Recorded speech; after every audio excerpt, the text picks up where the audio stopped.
Ethan Caldwell was 32 years old, and 3 weeks ago he made a decision that ended his engagement but saved him from a catastrophic mistake.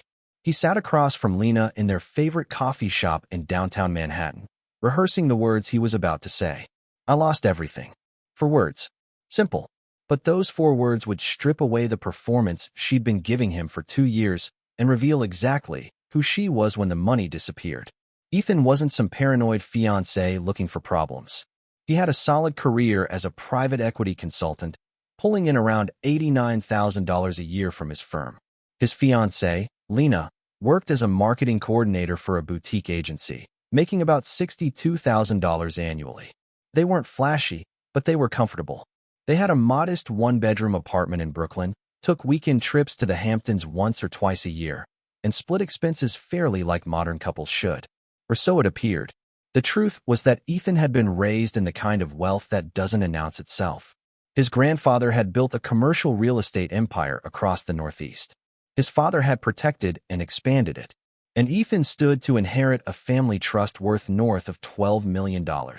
Money that existed in legal structures Lena had never heard him mention, assets that generated income he'd never disclosed, properties held in names that meant nothing to anyone outside the family. That secrecy was intentional. Ethan's upbringing had been defined by a single principle his father repeated like a mantra: money reveals character. If you want to know who someone really is, make sure they meet you before they meet your portfolio.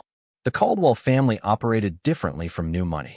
There were no Lamborghinis in the driveway, no designer shopping sprees documented on social media, no champagne-soaked yacht parties posted for public consumption. Ethan's father drove a 10-year-old Lexus. His mother shopped at Nordstrom but never bragged about it. The family's wealth existed in quarterly trust distributions, in property holdings managed by discrete firms, in investment portfolios that grew silently across decades. Ethan had learned early that wealth was a tool, not an identity. He'd been raised to work as if he had nothing, to earn respect through competence rather than inheritance, to let people know him for who he was before they calculated what he was worth. By the time he'd graduated from NYU with a degree in finance, Ethan had become practiced at living below his means. He'd taken a job at a mid-tier private equity firm not because he needed the salary, but because he needed the credibility. He'd rented a modest apartment in Brooklyn not because he couldn't afford Manhattan luxury, but because he wanted to live like his peers, the ones who actually depended on their paychecks. His friends knew him as disciplined, responsible, financially stable, but not wealthy. Nobody asked questions. Nobody suspected. And that's exactly how Ethan wanted it. Until he met Lena. Lena Morgan was 29 when Ethan met her at a charity networking dinner 2 years ago. She'd been elegant in a way that suggested effort without desperation. Designer dress that was tasteful rather than flashy. Jewelry that was expensive but understated. Conversation that balanced ambition with charm. They'd talked about travel, career goals, and what they valued in life. Lena had admired Ethan's discipline, his focus, his refusal to live beyond his means like so many young professionals in New York. He'd admired her ambition, her social intelligence, the way she carried herself like someone who knew exactly where she was going. She worked as a marketing coordinator at a boutique agency, pulling in about $62,000 annually. Respectable for her age and experience, but not remarkable in a city where rent alone could consume half a paycheck. She talked about wanting to grow her career, about maybe starting her own consultancy someday, about building something meaningful. To Ethan, she'd seemed like the perfect partner. Ambitious but grounded. Elegant but not materialistic. Someone who'd fallen for him before ever asking what his family did or how much he earned beyond his consultant salary. Or so he'd believed. Ethan proposed after 18 months of dating. They'd taken a weekend trip to the Berkshires, stayed at a quiet bed and breakfast, and he'd asked her to marry him while they were hiking to a waterfall overlook. Simple, private, meaningful. Lena had said yes immediately, tears streaming down her face, telling him she'd never felt so sure about anything in her life. They'd set the wedding date for October, 5 months away when he'd proposed. Enough time to plan something tasteful without the stress of a rushed timeline. They'd chosen a venue in upstate New York, a restored barn with views of rolling hills, capacity for about 120 guests. Nothing ostentatious. Nothing that screamed wealth. Their engagement had settled into comfortable routines. Lena stayed over at Ethan's Brooklyn apartment most nights. They'd cook dinner together, watch documentaries Ethan loved and reality shows Lena preferred, talk about their wedding plans and the honeymoon to Greece they were planning. On the surface, everything seemed stable, happy, normal. But beneath that surface, small fractures had begun to appear. Hairline cracks that Ethan had noticed but initially dismissed as wedding stress or the normal anxieties that come with planning a shared future. Ethan had never told Lena about the family trust. Not directly, not explicitly. She knew his father was comfortable. That was the word Ethan used when she'd asked about his family's finances. She knew Ethan had grown up in Connecticut in a nice house, had attended good schools, seemed to have financial stability that suggested generational advantage rather than just a good salary. But she didn't know the specifics. She didn't know about the $12 million trust. She didn't know about the properties Ethan's family owned across New England. She didn't know that Ethan's modest lifestyle was a choice, not a constraint. This secrecy wasn't accidental or manipulative. It was intentional. Ethan believed, had been raised to believe, that love should exist independent of financial leverage. That a partner should choose you for who you are, not what you can provide.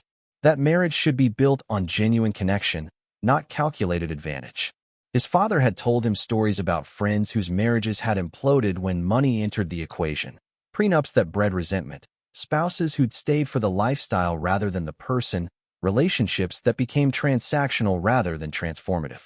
If you want real love, his father had said, make them love you when they think you have nothing, because that's the only time you'll know it's real.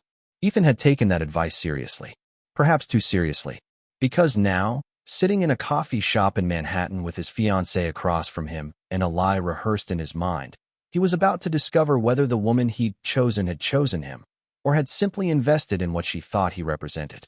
Ethan looked at Lena across the small table, her latte half finished, her phone face down beside her hand, her expression relaxed and unsuspecting.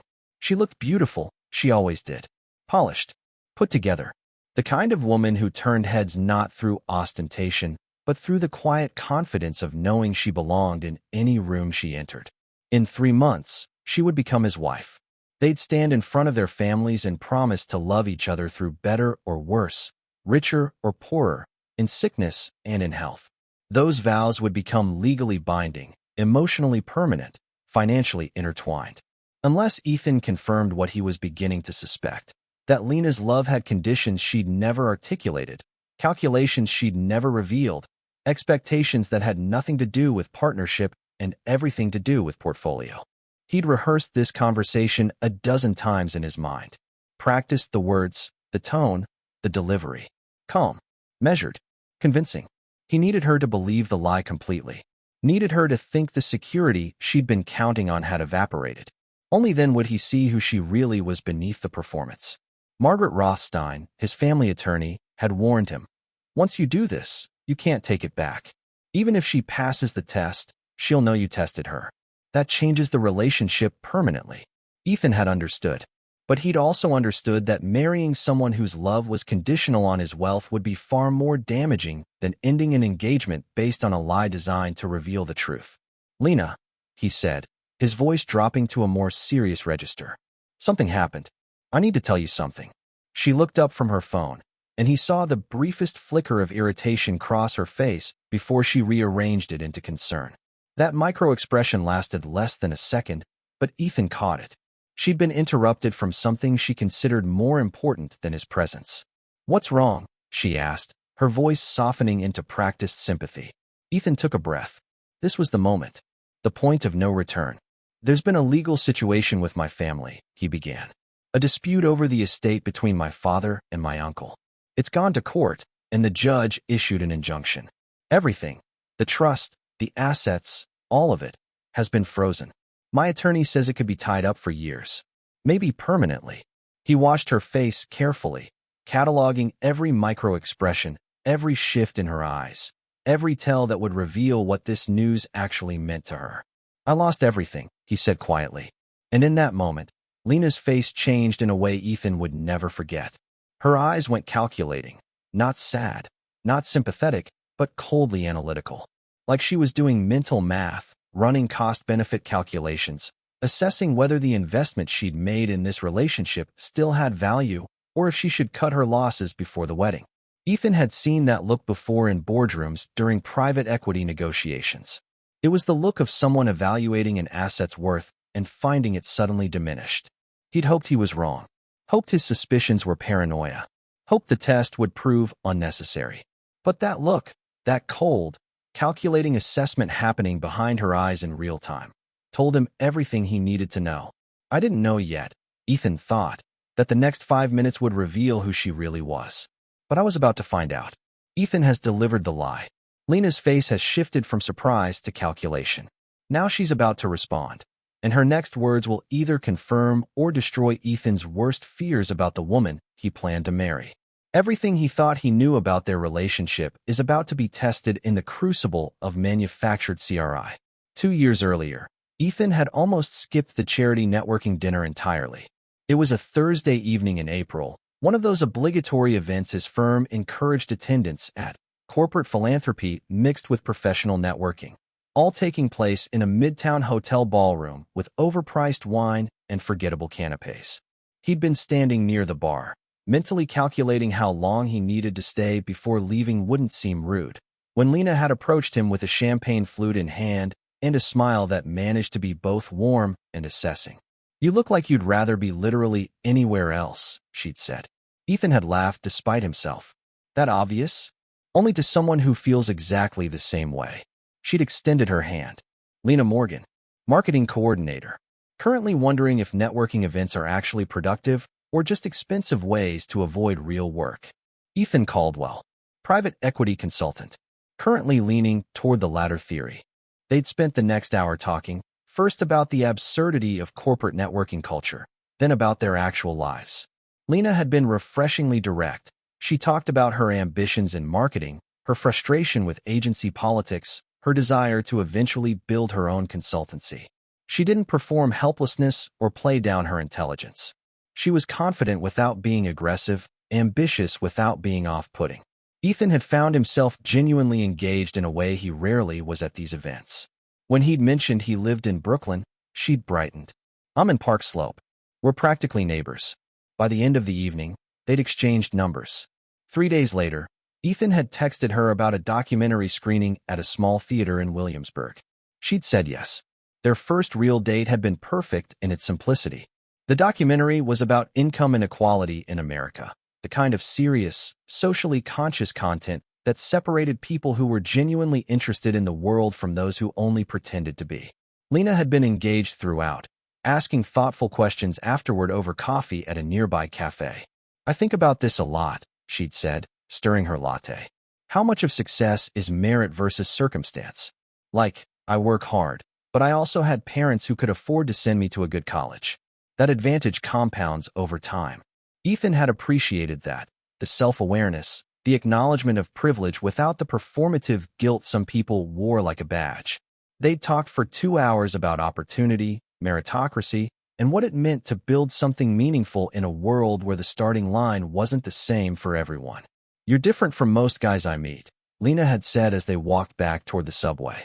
"You actually think about things beyond your own career trajectory. It's refreshing." Ethan had kissed her for the first time outside the subway entrance, and it had felt natural, unforced, like the beginning of something real.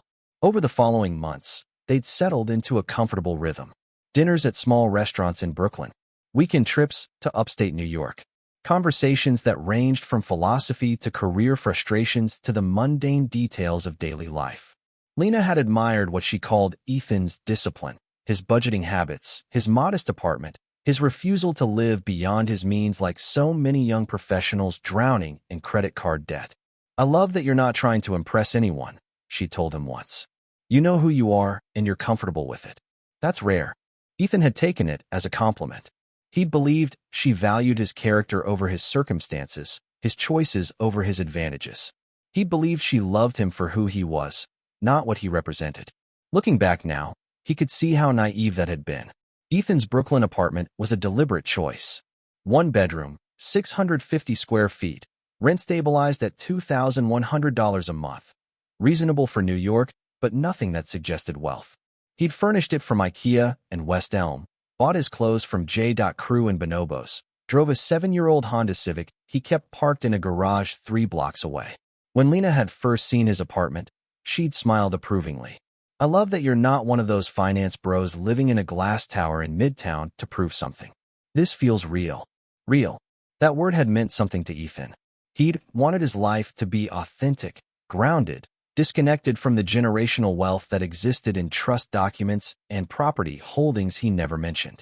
He'd wanted Lena to love the person he'd become through his own effort, not the inheritance he'd done nothing to earn. But as their relationship deepened, subtle patterns began to emerge. Things Ethan had noticed but initially dismissed as normal curiosity or practical planning. About 6 months into their relationship, Lena had started asking different kinds of questions. Not invasive exactly, but pointed. Strategic. Do you have a 401k through your firm? She'd asked once over dinner. Yeah, they match up to 6%. Pretty standard. What about other investments? Like, do you have a portfolio? Stocks, bonds, that kind of thing. Ethan had kept his answer vague. I've got some investments. Nothing too aggressive. Trying to build something stable for the long term. That's smart, Lena had said, nodding. I wish I'd started investing earlier. I'm playing catch-up now. At the time, it had seemed like normal adult conversation, two professionals discussing financial planning. But there'd been something in the way Lena asked, something that suggested she was cataloging information rather than just making conversation. Other moments had followed. Lena commenting on Ethan's family home when they'd visited his parents in Connecticut. This is beautiful. Your parents have done really well for themselves. Lena asking about Ethan's father's career. What did your dad do before he retired? He must have been successful. Lena wondering aloud about inheritance tax laws. I read this article about estate planning. It's so complex. Do your parents have all that figured out? Each question alone was innocuous. But together, they formed a pattern. Lena wasn't just getting to know Ethan. She was assessing his family's financial position. When Ethan had proposed after 18 months together, Lena's focus had shifted almost immediately to logistics. Within a week, she'd compiled a spreadsheet of potential venues, all organized by capacity, cost, and aesthetic appeal. She'd created Pinterest boards for flowers, dresses, decorations. She'd started researching photographers and caterers with the intensity of someone planning a corporate merger. I want this to be perfect, she told Ethan. This is the biggest day of our lives. We should do it right. Right had quickly become expensive. The venue Lena preferred was $15,000 for the day. The photographer she wanted charged $8,000. The florist she'd found quoted $6,500 for arrangements that would die within days. When Ethan had suggested more modest alternatives, Lena had gotten defensive. This is a once-in-a-lifetime event, Ethan. Are you saying you don't think our wedding is worth investing in? That's not what I'm saying. I just think we should be realistic about costs. We can afford it, Lena had countered. You make $89,000. I make $62,000. That's $151,000 combined. Plenty of couples spend $30,000 on weddings. It's normal. But it wasn't the absolute cost that bothered Ethan. It was the assumption. The way Lena had calculated their combined income and decided what they could afford without asking whether Ethan wanted to spend that much on a single day. The way she'd framed financial prudence as lack of commitment. 3 months before the wedding, the questions had become more frequent and more pointed. What happens if you lose your job? Lena had asked one evening while they were watching TV. Like, do you have an emergency fund? 6 months of expenses saved. I'm pretty secure in my position, Ethan had replied. I'm not worried about getting laid off. But hypothetically, if something happened, would we be okay? We'd figure it out, Ethan had said, uncomfortable with the direction of the conversation. Why are you thinking about this? I'm not. I'm just planning, I guess. Making sure we're prepared for anything. Another time, she brought up prenuptial agreements. My friend Jessica just got married and her husband wanted a prenup. She was so offended, but honestly, I think it's smart. It protects both people, you know? Ethan had felt his guard go up. Are you saying you want a prenup? I don't know. Maybe. Just to make sure we're both protected if something goes wrong. Not that anything will go wrong, she'd added quickly. But statistically, half of marriages end in divorce. It's just practical. The conversation had ended there, but it had planted a seed of doubt in Ethan's mind. Was Lena thinking about protecting herself in a potential divorce before they were even married? Was she already calculating exit strategies? The moment that changed everything came on a Tuesday evening, 6 weeks before the wedding. Ethan and Lena were sitting on his couch, she with her laptop, he with a book. Her phone had been on the coffee table between them, face up, when it buzzed with a text notification. Ethan hadn't been trying to read her messages. It had just been there, impossible not to see. The preview had flashed across the screen. Jessica, just make sure everything is settled before the wedding. You don't want any surprises after. The message had disappeared as quickly as it appeared, but those words had burned themselves into Ethan's memory.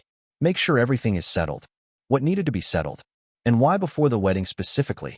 Lena had grabbed her phone quickly, read the message, and typed a response Ethan couldn't see.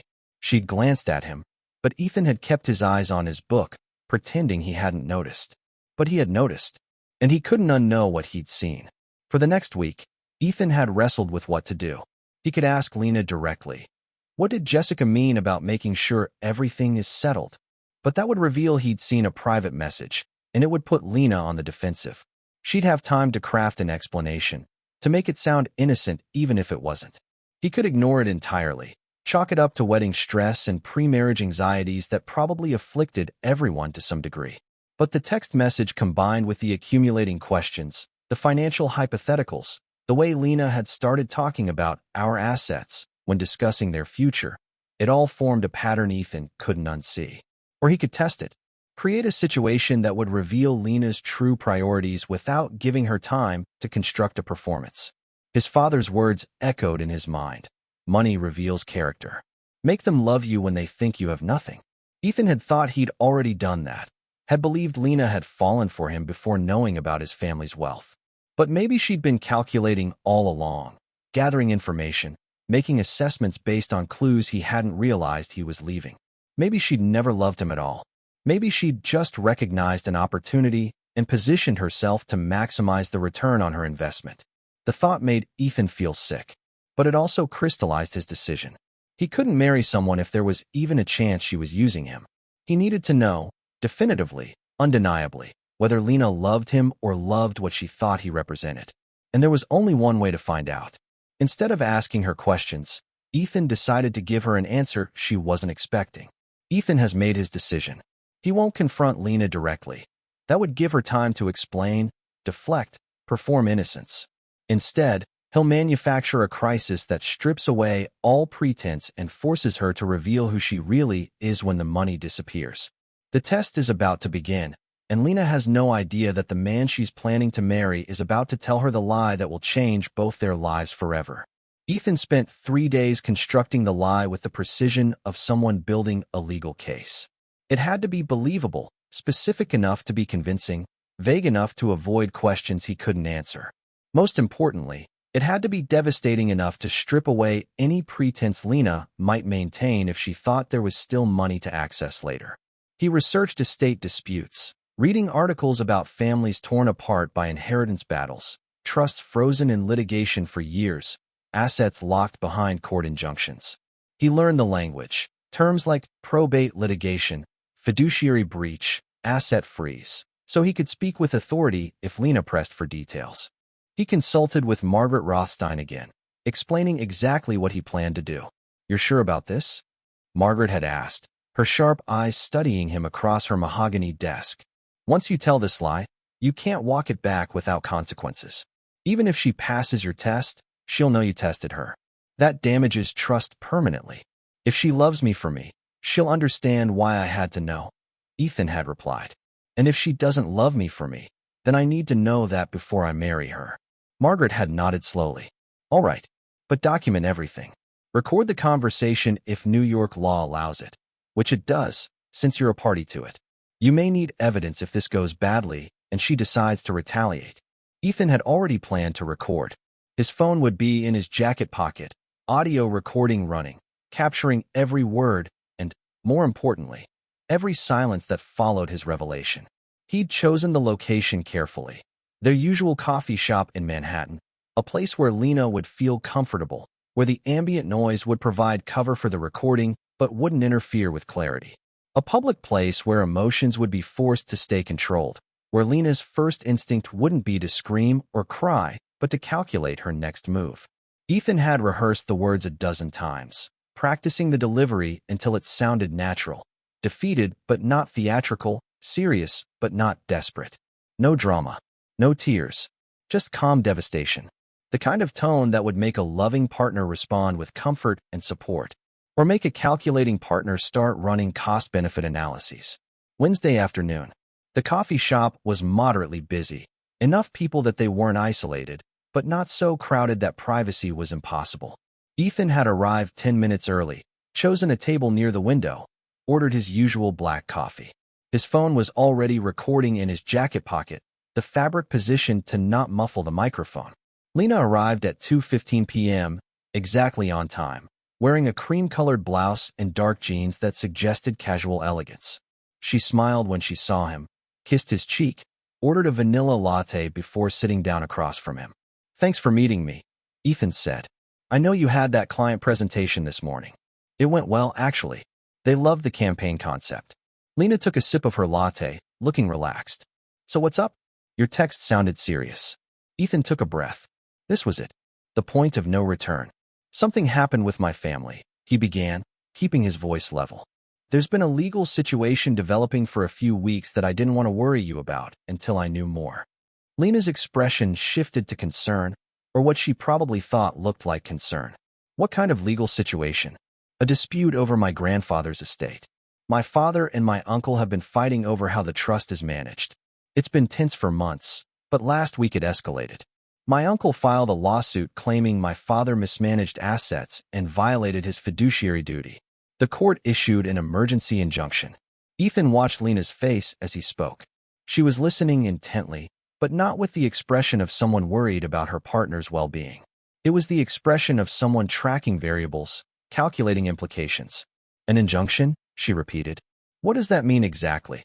"It means everything is frozen. The trust, the assets, all of it. Nobody can access anything until the court case is resolved. My attorney says these disputes can take years, 5, sometimes 10 years, to work through the legal system. And there's no guarantee my father will win. My uncle has a strong case." Ethan paused, let the weight of the information settle, then delivered the line he'd rehearsed. "The family trust is gone, Lena. For all practical purposes, it doesn't exist anymore. Everything I thought I'd have access to, inheritance, security, all of it, is locked up indefinitely. Maybe permanently." He watched her face carefully. For exactly 3 seconds, Lena's expression went completely blank. Not shocked, not sad, not sympathetic, just empty, like a computer processing unexpected input, running scenarios, calculating optimal responses. Then her eyes changed. Ethan saw it happen in real time, the shift from surprise to something colder, something analytical. Her gaze moved across his face, but not with affection or concern. She was reading him, assessing whether he was telling the truth, gauging the magnitude of what this meant for her position. The silence that followed was heavier than grief. It was the silence of mental arithmetic, of strategic recalibration, of someone realizing an investment had suddenly depreciated. Ethan had imagined this moment dozens of times. He'd pictured Lena reaching across the table to take his hand, asking if he was okay, telling him they'd figure it out together, offering comfort, solidarity, partnership. Instead, she sat back in her chair, her latte forgotten, her fingers drumming once against the table in a gesture that betrayed agitation she was trying to control. "How much are we talking about?" she asked, her voice tight. "How much was in the trust? Not, are you okay? Not, how are you handling this?" Her first question was about the dollar amount. Ethan felt something shift inside him, a kind of emotional detachment, like watching a bridge collapse from a safe distance. He'd hoped he was wrong, hoped the test would prove unnecessary, hoped Lena would respond with the empathy and support a true partner would offer. But that hope was dying in real time. "Does it matter?" Ethan asked quietly. "Of course it matters," Lena said, and there was an edge to her voice now. "I need to understand what we're dealing with. How significant was this trust?" "Significant enough that losing it changes everything," Ethan replied, still watching her face. "My father's been devastated. My mother's hiring attorneys. The whole family is in crisis mode." "But your job," Lena said quickly. You still have your salary, right? Nothing's changed with your work. No, nothing's changed at work. I'm still making $89,000 a year. We're still making $151,000 combined. Okay. Lena nodded, but she didn't look reassured. Okay. So we're fine. We can still afford our lifestyle. Our lifestyle. Not you're going through something difficult. Not your family must be devastated. Just immediate concern about maintaining their current standard of living. Lena picked up her latte, took a sip, set it back down. Her hands were trembling slightly. When she spoke again, her voice had taken on a careful, measured quality, the tone of someone trying to sound reasonable while their mind raced through implications. Ethan, I need to ask you something, and I need you to be completely honest with me. Of course. What does this mean for us? There it was. The question that revealed everything. Not, what can I do to support you? Not, how can we get through this together? What does this mean for us? Translation, what does this mean for my financial security? For my wedding? For the future I thought I was marrying into? Ethan felt the last fragments of hope dissolve. He'd known, intellectually, that this was likely, but knowing and experiencing were different things. Watching the woman he'd planned to marry respond to his manufactured crisis with calculating self-interest rather than empathy was like watching someone he loved reveal they were a stranger wearing a familiar face. It means we're going to be living on our salaries, Ethan said slowly. No family money to fall back on. No inheritance to supplement our income. No trust fund to help with a down payment on a house or starting a family. Just us and what we earn. For how long? I don't know. Years. Maybe forever. Lena was quiet for a long moment. Ethan could see her thinking, weighing options, running scenarios. Finally, she said, maybe we should postpone the wedding. And there it was. Less than 5 minutes after learning about his family's supposed crisis, Lena was already suggesting they delay their marriage. Not because she wanted to support him through a difficult time. Because she wanted to reevaluate whether marrying him still made strategic sense. Postpone. Ethan kept his voice neutral. We're getting married in 6 weeks, Lena. Invitations are sent. Deposits are paid. I know. But she struggled to find words that wouldn't sound as mercenary as her thoughts clearly were. This is a huge change, Ethan. This changes our entire financial picture.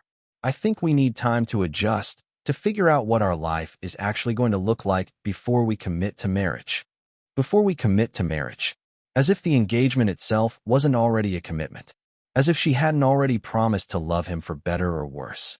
Ethan leaned back in his chair, studying the woman across from him.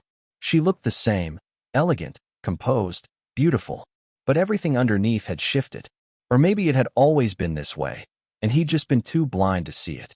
Let me ask you something, Lena. His voice was quiet, controlled. If I told you on our first date that I was just a consultant making $89,000 a year with no family money, no trust fund, no inheritance, would you still have wanted to date me? Lena's face flushed. That's not fair, Ethan. This isn't about money. Then what is it about? It's about. She stopped, seemed to realize she was cornering herself. It's about security. Planning. Being realistic about what kind of life we can build together. We can build the exact same life we've been building, Ethan said. Nothing has actually changed about us. About who we are. About our relationship. The only thing that's changed is your perception of what I'm worth financially. You're twisting my words. Am I? Lena stood up abruptly, grabbing her purse. I need to think about this. I need to process everything you just told me. This is a lot, Ethan. You have to understand this is a lot. It is a lot, Ethan agreed. It's devastating, actually. My whole family is falling apart. And the person I thought I'd have by my side through something like this just asked what it means for her instead of asking if I'm okay. Lena's expression flickered. Guilt, maybe, or irritation at being called out. I do care if you're okay. But I also have to think about my future. Our future. That's not selfish, that's practical. She walked toward the door without kissing him goodbye, without touching his hand, without offering any gesture of solidarity or support. At the doorway, she turned back. I'll call you later. I need some time. Then she was gone. Ethan sat alone at the table, his coffee cold, his phone still recording in his pocket. The conversation had lasted less than 10 minutes, but it had told him everything he needed to know. In a true crisis, or what Lena believed was a true crisis, she hadn't asked if he was okay, hadn't offered comfort, Hadn't said, "We'll figure this out together." Hadn't responded with any of the empathy or partnership that should define a person you're about to marry. She'd asked what it meant for her position, for her future, for the life she'd been counting on. She'd suggested postponing their wedding not to give him time to heal, but to give herself time to decide whether he was still worth marrying. And in that response, in those first few minutes when her guard was down and her true priorities revealed, Ethan had learned more about Lena than 2 years of dating had taught him. She didn't love him. She'd invested in him. And the moment that investment seemed to lose value, she'd started calculating exit strategies. She didn't ask if I was okay, Ethan thought, stopping the recording on his phone and staring out the window at the Manhattan street. And that told me everything. Lena has shown her true colors in the moment of crisis. No empathy, no support, just immediate calculation about what this means for her financial security and whether she should postpone the wedding. Ethan now has everything recorded: her cold response, her mercenary questions, her suggestion to delay their marriage. The test has confirmed his worst fears. But Lena doesn't know she's been tested. And what comes next will reveal just how deep her betrayal actually goes. Lena called 3 hours later. Her voice was carefully modulated, concerned but controlled, supportive but strategic. "I'm sorry I left like that," she said. "I was just overwhelmed. This is a lot to process, you know." "I understand," Ethan replied, playing his part. He was sitting in his apartment, the recording from the coffee shop already backed up to 3 separate locations. "It's overwhelming for me too. How are you holding up? Have you talked to your parents?" There it was, the question she should have asked first, now arriving 3 hours and one strategic recalibration later. Better late than never, Ethan supposed. Except it wasn't better. It was transparent. "I talked to my dad. He's devastated. My mom's already hired 2 different law firms. The whole family is in crisis mode." "That's awful, Ethan. I'm so sorry." The words were correct, but they sounded scripted, like lines from a play about empathy rather than actual empathy. "Listen, I've been thinking about everything, and I want you to know I'm here for you. We'll get through this together." Together. The word rang hollow. "I appreciate that," Ethan said. "But I do think," Lena continued, her voice shifting to something more businesslike, "we need to have some practical conversations about how this affects our plans. Not because I don't love you. I do. But because we need to be realistic." And there it was. The pivot from emotional support to damage control, wrapped in the language of practicality. Over the next 3 days, Lena's support manifested as a series of suggestions framed as reasonable adjustments, but functioning as systematic retreat.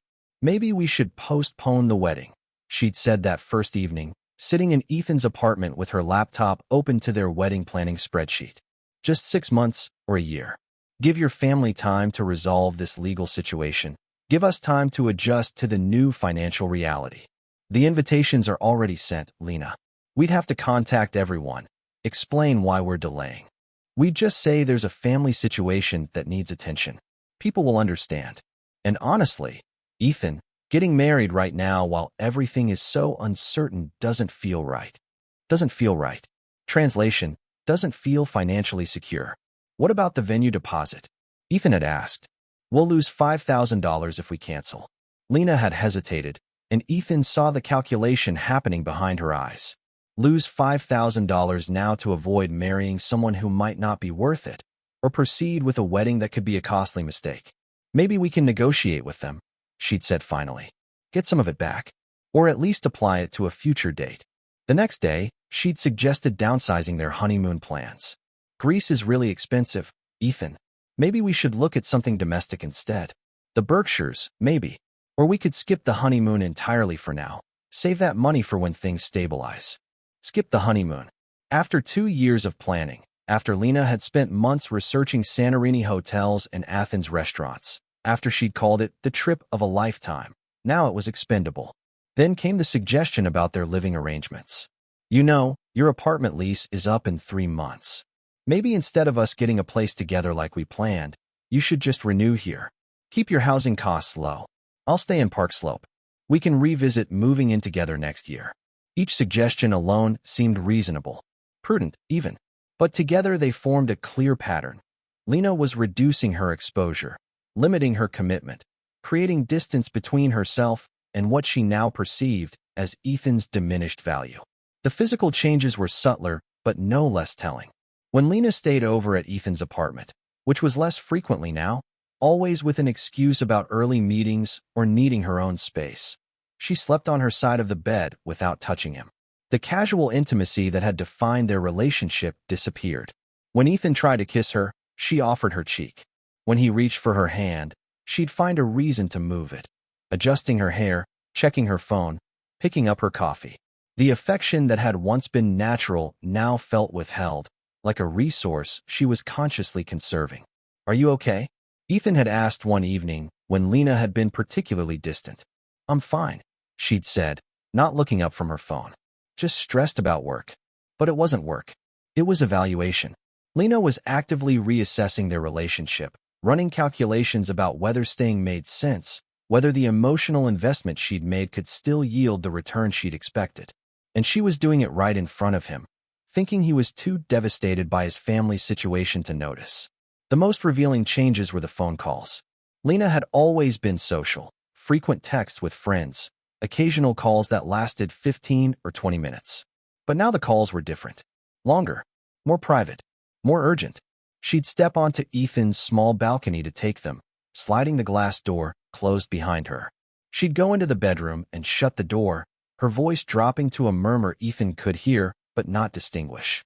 She'd check her phone constantly, reading messages that made her face tighten with concentration. "Who was that?" Ethan had asked after one particularly long balcony call. "Just Jessica. Wedding planning stuff." But there was no wedding planning happening. Lena had put everything on hold, claiming they needed to reassess timelines. So what was she discussing with Jessica for 40 minutes on a Tuesday evening? Ethan didn't ask. He just observed, cataloging every evasion, every private conversation, every moment when Lena chose distance over disclosure. By the end of the first week, Ethan understood with painful clarity what was happening. This wasn't partnership. This wasn't two people facing adversity together, supporting each other through crisis, strengthening their bond through shared challenge. This was evaluation. Cold, clinical assessment of whether he was still worth the investment. Lena was treating their engagement like a stock she'd purchased that had suddenly declined in value. She was deciding whether to hold, wait and see if it recovered, or sell before it dropped further.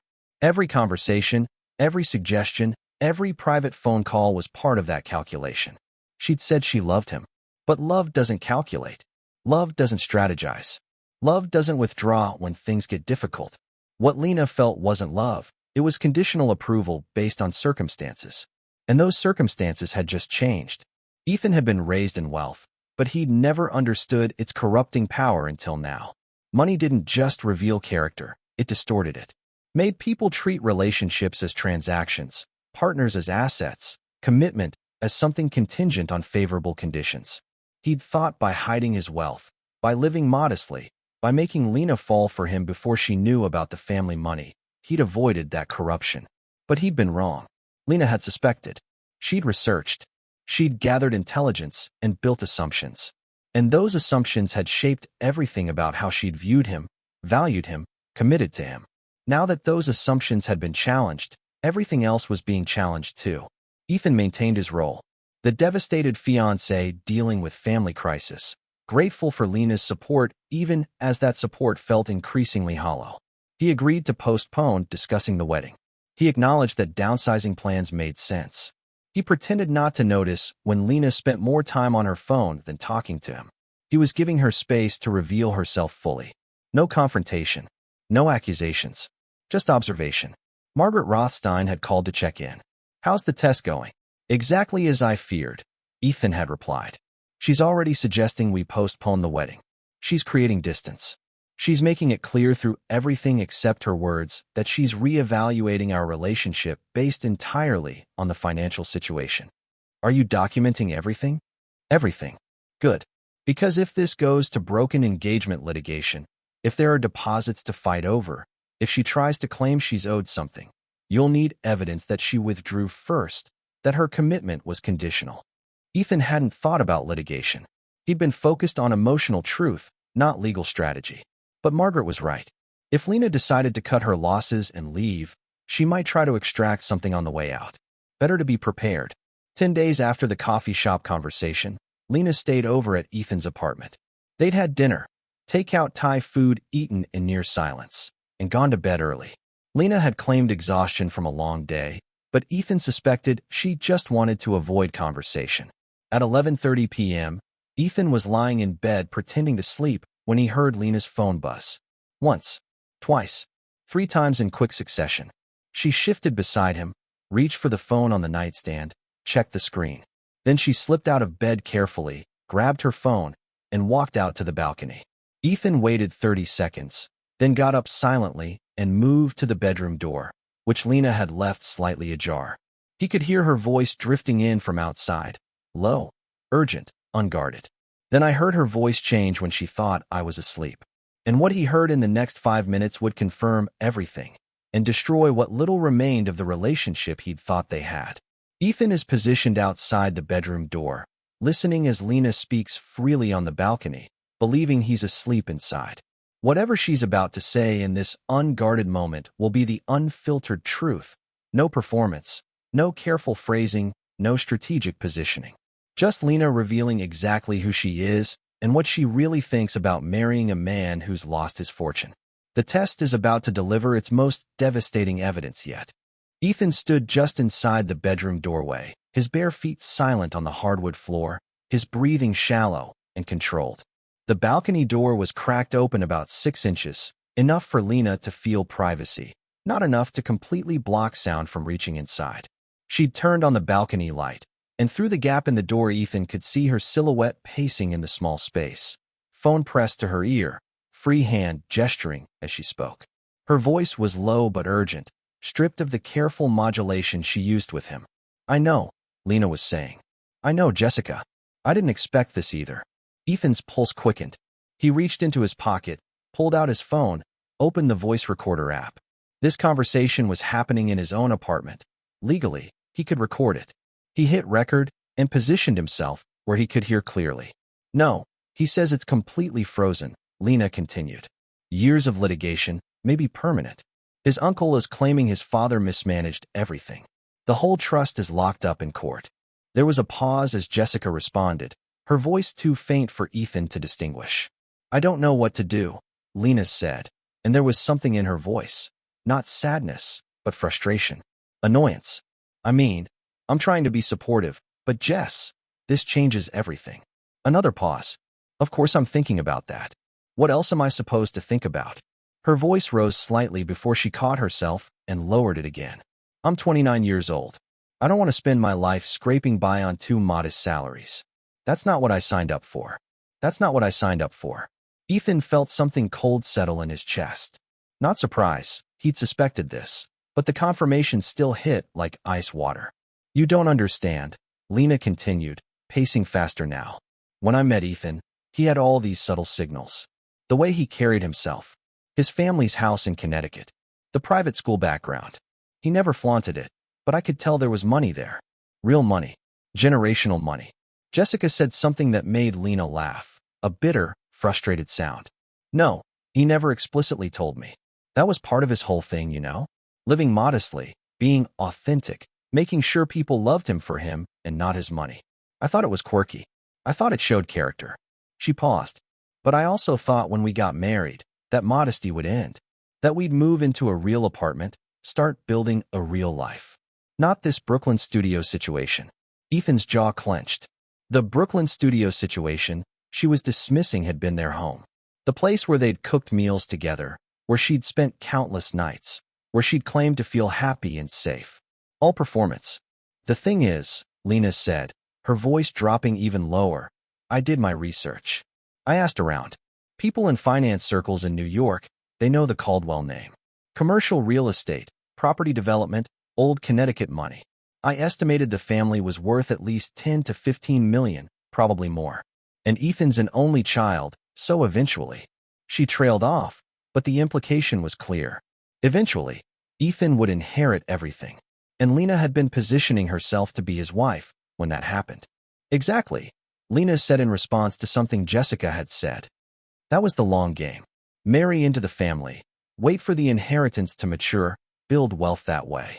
But now, Now I'm looking at a life where we're making $150,000 combined in one of the most expensive cities in the country. That's fine for some people, but it's not what I wanted. It's not what I planned for. You don't get it, Jess. Lena's voice had taken on an edge of desperation now. I grew up watching my mother struggle after my father left. Watching her work 2 jobs to keep us in our house. Watching her sacrifice everything for basic stability. I promised myself I would never live that way. That I would marry someone who could provide real security. There was a long pause as Jessica responded. I know Ethan works hard. I know he's responsible. But there's a difference between being financially stable and being financially secure. Stable means you can pay your bills. Secure means you never have to worry about money. Ever. That's what I thought I was getting. Ethan closed his eyes, processing what he was hearing. Lena's fear of struggle was real. He didn't doubt that. Her mother's experience had clearly shaped her worldview. But instead of working to build her own security, she decided to marry into it.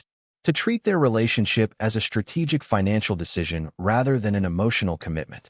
I don't know, Lena said, sounding genuinely conflicted now. Part of me thinks I should just cut my losses.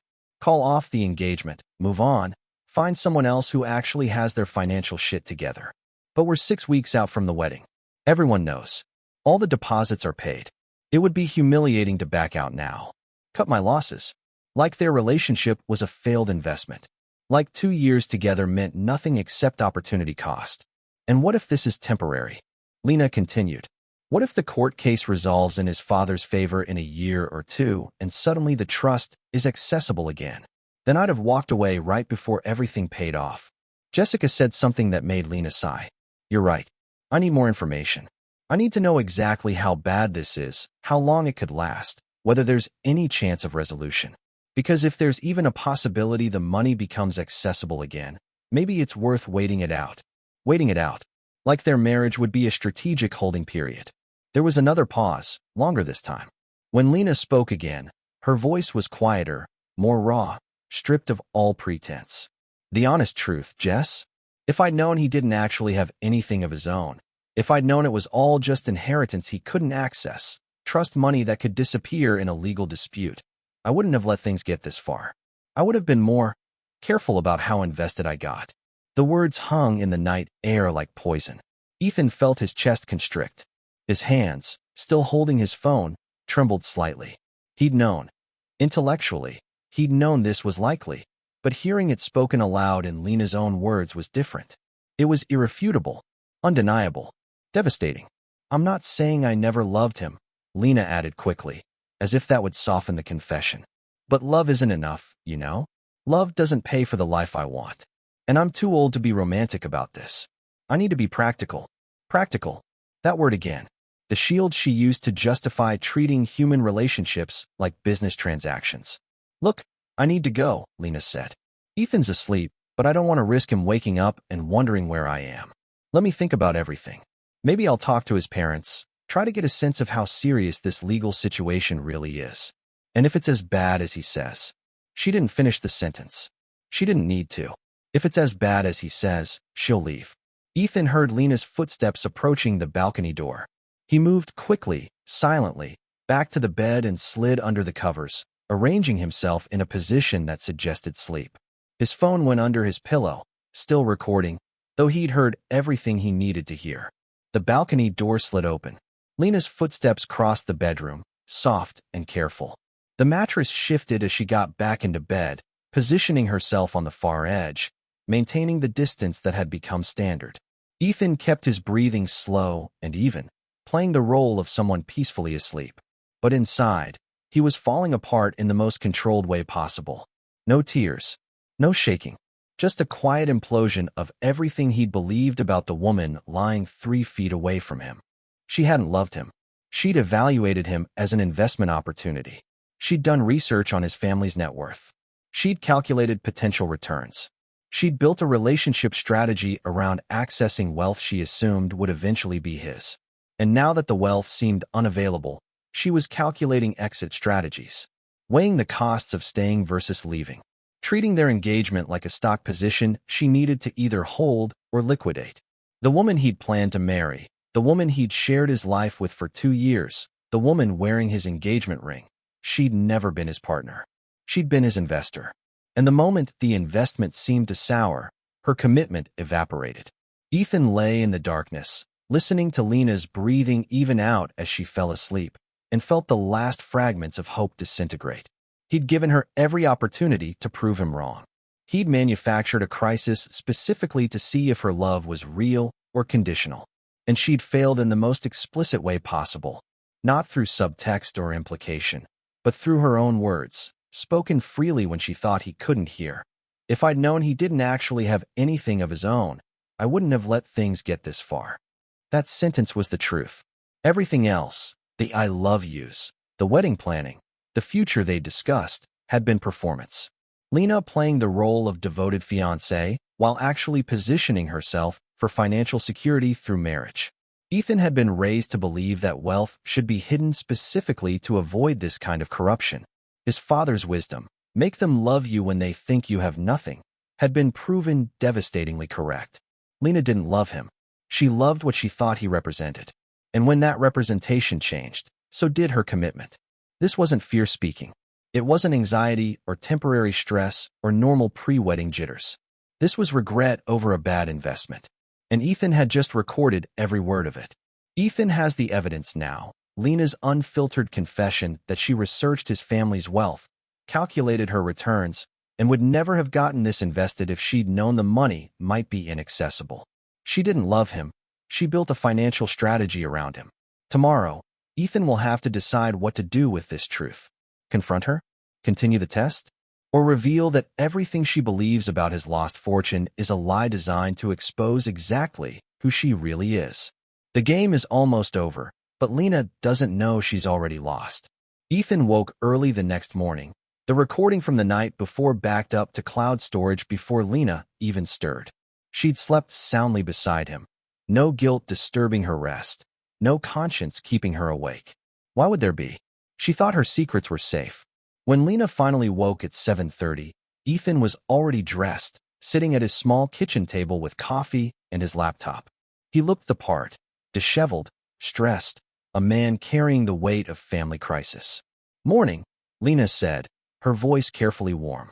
The performance resumed the moment consciousness returned. "Morning." Ethan didn't look up from his laptop screen, which displayed fabricated legal documents about estate disputes he'd created the night before. Props for the next phase of the test. Lena poured herself coffee, sat across from him. "You okay? You seem tense." "Talked to my father again last night," Ethan said, his voice heavy. "It's worse than I thought." He watched her face carefully. There was a micro-expression, not concern, but alertness. Like someone hearing news about a stock they'd invested in. "Worse how?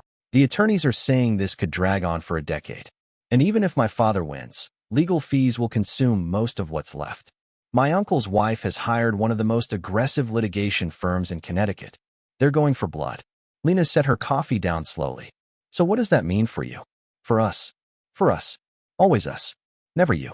It means we need to seriously adjust our expectations," Ethan said, closing his laptop and meeting her eyes. "Not temporarily. Permanently. I've been running the numbers," Ethan continued, pulling out a notebook where he'd written calculations designed to look desperate. "Between my salary and yours, we're bringing in about $12,500 a month before taxes. After taxes, rent, student loans, basic expenses, we're looking at maybe $2,000 a month in discretionary income. That's not much in New York. That's..." Lena struggled to find words. "That's what most people live on, Ethan. It's not poverty. I know. But it means we can't afford the kind of apartment we talked about. Can't take expensive vacations. Can't send our kids to private schools someday. Can't do any of the things he caught himself. Any of the things I thought we'd be able to do." Lena's expression hardened almost imperceptibly. "You mean the things you led me to believe we'd be able to do?" There it was. The first crack in her sympathetic facade. "I never promised you wealth, Lena. You didn't have to promise it explicitly, Ethan. It was implied. By your family. By your background. By the way you talked about the future." Her voice rose slightly. "I didn't make these expectations up out of nowhere." Ethan leaned back in his chair, watching the mask slip further. "So you did have expectations about money? About what I could provide?" "Of course I did," Lena snapped, then seemed to realize her tone and tried to soften it. "That's not..." Look, everyone has expectations. Everyone considers financial compatibility when they're thinking about marriage. That's not shallow, it's realistic. Financial compatibility is one thing, Ethan said quietly. But it sounds like you based your entire decision to marry me on assumptions about wealth I never confirmed. Lena stood up abruptly, her coffee forgotten. Don't twist this around on me. You're the one who lived in this modest apartment and drove that old Honda and never talked about money while your family sat on millions. You created an illusion too, Ethan. You just don't like that I saw through it. I need to tell you something else, Ethan said, maintaining his defeated posture. My lease here is up in 2 months. And with everything happening with my family, I can't justify renewing at $2,100 a month. I'm going to look for something cheaper. How much cheaper?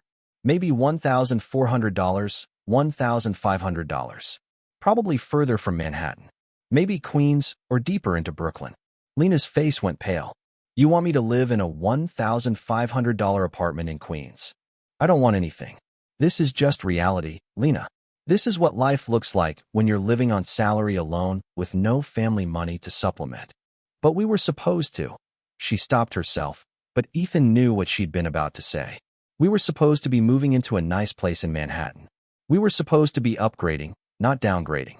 We were supposed to what? Ethan pressed gently. Nothing. It's fine. But her voice was tight with barely contained frustration. It's just, this is a lot of adjustment, Ethan. You have to understand this is a lot. It is, he agreed. Which is why I'd understand if you wanted to postpone the wedding. Give us both time to adjust to this new reality before we commit to marriage. Lena looked at him sharply, trying to read whether he was offering her an exit or testing her commitment. Do you want to postpone? I want to make sure you're sure, Ethan said. Because if you're marrying me thinking things are going to get better financially, they're not. This is it. 2 salaries, modest living, careful budgeting. That's our future. Lena walked to the window, arms crossed, staring out at the Brooklyn street below. When she spoke, her voice was different, harder, stripped of pretense. Can I ask you something honestly? Of course. Do you think I'm shallow for caring about this? For being upset that our financial situation has changed? Ethan chose his words carefully. I think it's natural to care about financial security. What concerns me is that it seems to be the primary thing you care about. That's not fair, Lena said, but there was no heat in it. Just exhaustion. You don't understand what it's like to grow up watching your mother sacrifice everything. To see her work herself into the ground just to keep a roof over your head. I promised myself I'd never live that way. So you decided to marry someone who could prevent that. Some people marry for love, Lena said, turning to face him. Some people marry for stability. Most people marry for both. Why is it wrong that I want security along with partnership? It's not wrong to want both, Ethan replied. But the order matters, Lena. If you love someone and they provide security, that's one thing. But if you choose someone because they provide security and love is secondary, that's something else entirely. Lena's jaw tightened. You're acting like I'm some gold digger who never cared about you. That's not true. I do care about you, Ethan. But I also care about having a stable life. Those things aren't mutually exclusive, aren't they? Because right now, when the stability you expected is gone, the caring seems to be disappearing too. That's not. Lena stopped, seemingly realizing she was cornered. Look, I need time to think about all of this. About what I want. About whether this is the life I can be happy with. Whether this is the life I can be happy with. Not whether she loved him enough to face challenges together. Not whether their partnership was strong enough to weather adversity. Just whether the lifestyle met her requirements. I'm not a bad person for wanting financial security, Ethan, Lena said, her voice taking on a defensive edge. Women have had to marry for economic reasons for centuries. It's only in the last few decades that we've had the luxury of pretending money doesn't matter. But it does matter. It determines where you live, how you raise your children, what opportunities you have. And I'm not going to apologize for taking that seriously. I'm not asking you to apologize for caring about security, Ethan said. I'm asking whether you ever loved me, or whether you just saw me as a means to security. Why can't it be both? Lena's voice rose with frustration. Why does it have to be either pure love with no practical considerations, or calculated gold digging with no genuine feeling? Real life is more complicated than that. Maybe it is, Ethan acknowledged. But from where I'm sitting, It looks like when you had to choose between staying with someone you claim to love and walking away because the money isn't there, you're seriously considering walking away. That tells me which one mattered more. Lena's face flushed. You don't get to judge me for this. You created this situation by not being honest about your family's finances from the beginning. I was honest, Ethan said quietly. I told you I was a consultant making $89,000 a year. I never lied about that. You're the one who did research, made assumptions, built expectations around wealth I never promised you. Because normal people don't hide millions of dollars from their partners. Lena's composure was cracking now. Normal people are transparent about their financial situations when they're planning to get married. You played games, Ethan. And now you're acting self-righteous because I'm responding to the consequences of those games. Ethan stood up slowly, looking at the woman he'd planned to marry, really looking at her, seeing her clearly for the first time without illusions or hope distorting his perception. She was beautiful, intelligent, articulate, capable of convincing herself that mercenary behavior was actually reasonable pragmatism, that evaluating a partner based on their economic utility was mature realism rather than moral failure. She'd never loved him, not the way love is supposed to work, unconditionally, irrevocably, independent of circumstance. She'd chosen him the way someone chooses a stock, based on projected returns, calculated risks, strategic positioning for long-term gain. And now that the investment seemed compromised, she was doing what any rational investor would do, reassessing, recalculating, determining whether to hold or liquidate the position before losses mounted further. You're right, Ethan said softly. I did play games. I tested you. I wanted to know who you were when you thought the money was gone. Lena went very still. What are you saying? I'm saying that I got my answer. And it's everything I feared it would be. Ethan, I need you to leave, Lena. I need to think about things. And you clearly need time to decide whether I'm worth staying with now that I can't provide the lifestyle you expected. You're making this sound worse than it is.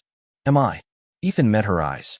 Because from my perspective, you just spent the last 10 minutes defending your right to marry for money while insisting you're not shallow. You've rationalized evaluating our relationship based on financial returns. And you haven't once said that you'd stay with me no matter what, that you love me regardless of circumstances, that we're partners who face challenges together. Lena opened her mouth, then closed it. She couldn't say those things because they weren't true, and they both knew it. I'll get my things, she said finally, her voice cold. Ethan watched her gather her belongings, toiletries from the bathroom, clothes from the closet, the laptop she kept at his place. She moved mechanically, avoiding his eyes, her jaw set in an expression somewhere between anger and humiliation. At the door, she turned back. For what it's worth, I do care about you. This isn't just about money. But it is primarily about money, Ethan replied. And that's the problem.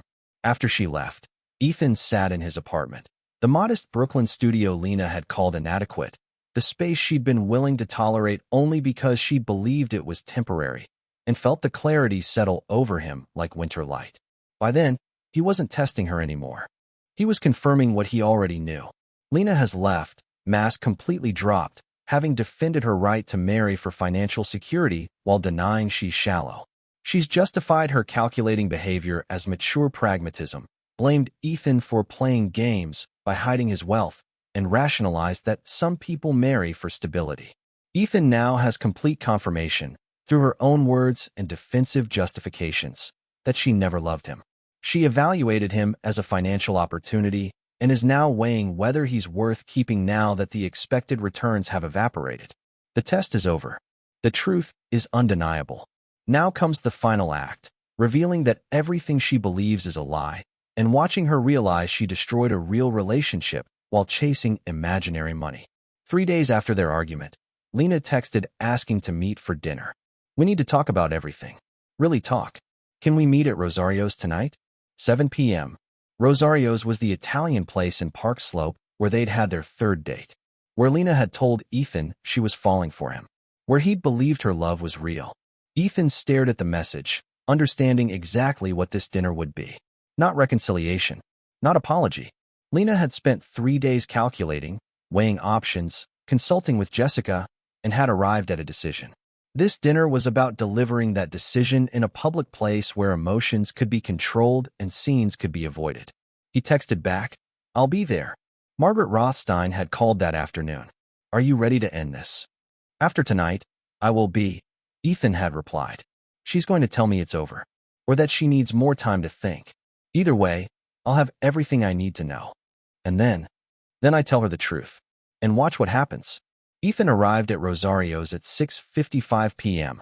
The restaurant was half full, couples and small groups occupying tables beneath warm lighting and framed Italian landscape prints.